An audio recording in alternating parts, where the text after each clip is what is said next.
आगामी लोकसभा निवडणुकीसाठी राज्यातल्या 48 मतदारसंघांमध्ये सुमारे 9.25 कोटी मतदार असल्याचं स्पष्ट झालं आहे।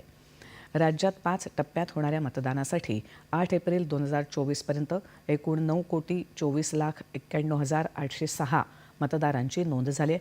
यामध्ये 4,80,00,000हून अधिक पुरुष, 44,00,000हून अधिक महिला मतदार आणि 5,617 तृतीयपंथी मतदार आहेत।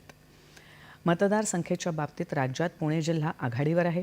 पुणे जिल्ह्यात 82,82,363 मतदार आहेत, तर मुंबई उपनगर जिल्ह्याची मतदार संख्या 73,56,596 इतकी आहे।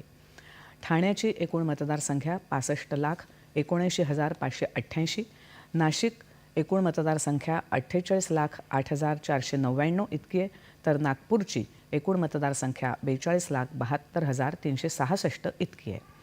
नंदुरबार, गोंदिया, रत्नागिरी आणि सिंधुदुर्ग या 4 जिल्ह्यांमध्ये पुरुष मतदारांपेक्षा महिला मतदारांची संख्या अधिक आहे।